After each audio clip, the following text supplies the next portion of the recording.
Ready. Dictation start होगी 5 second बाद। Start. Hindu उत्तराधिकार अधिनियम 1956 में हिंदू उत्तराधिकार संशोधन अधिनियम 2005 के द्वारा धारा 6 के पुराने प्रावधान की जगह प्रतिस्थापित नई धारा 6, जिसके द्वारा हिंदू सहदायिक के पुत्री को पहली बार न केवल एक सहदायिक सदस्य बनाया गया अपितु उसे उत्तराधिकार भी प्रदान किया गया और जिसे दिनांक 9/9/2005 से प्रवृत्त किया गया था के अंतर्गत पुत्री के अधिकार सृजन पर निर्णीत 2 मामलों प्रकाश और अन्य बनाम फूलवती और अन्य 2016 2 SCC 36 तथा दनम्मा सुमन सुरपुर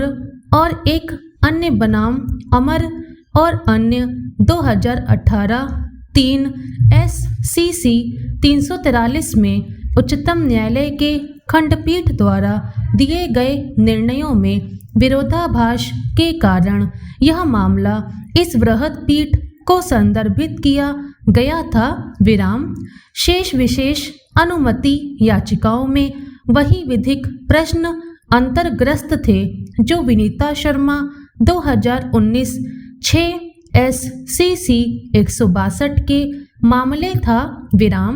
अतः इन सभी मामलों को संयोजित कर इस पूर्ण पीठ के द्वारा यह निर्णय दिया गया। विराम। पैराचेंज।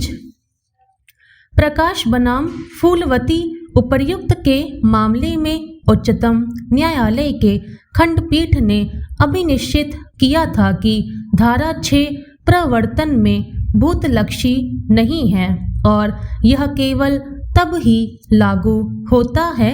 विराम। जब प्रवर्तन की तिथि अर्थात 9/9/2005 पर सहदायिक पिता और पुत्री अर्थात दोनों जीवित हों। विराम। अतः धारा 6 का प्रवर्तन प्रकृति में भविष्यलक्षी है। विराम। न्यायालय ने आगे मंतव्य दिया था कि धारा 6 के उपधारा 5 के स्पष्टीकरण में अंतर्विष्ट प्रावधान प्रतिस्थापित धारा 6 के लिए विभाजन को पंजीकृत कराए जाने के लिए उपबंध करता हो अथवा वह किसी न्यायालय के आज्ञप्ति के द्वारा हो, उत्तराधिकार के खुलने की तिथि पर किसी सांविधिक विभाजन को लागू नहीं हो सकता है, जैसा कि असंशोधित धारा 6 में उपबांधित था। विराम।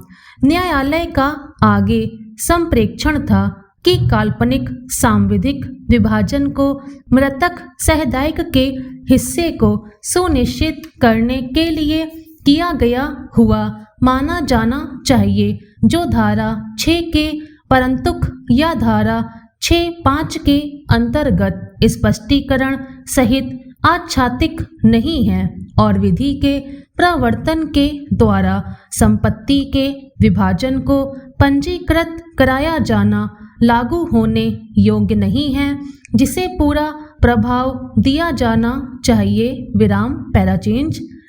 दूसरी तरफ दनम्मा उपर्युक्त के मामले में खंडपीठ ने अभिनिश्चित किया है कि संशोधित धारा 6 सहदायिक पुत्री पर पूर्ण अधिकार अधिरोपित करता है और कोई भी सहदायिक जिसमें एक पुत्री भी शामिल है सहदायिक संपत्ति के विभाजन हेतु दावा कर सकता है। विराम।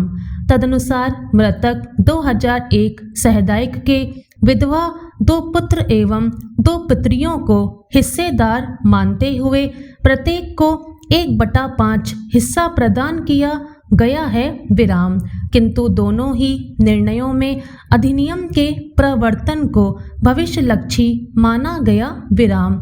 जहाँ तक अन्य मामलों का संबंध है, संशोधित धारा 6 के प्रवर्तन के प्रश्न पर भिन्न भिन्न उच्च न्यायालयों का अलग अलग मत है, जिनके विरुद्ध अन्य SLP प्रस्तुत किए गए हैं। विराम स्टॉप।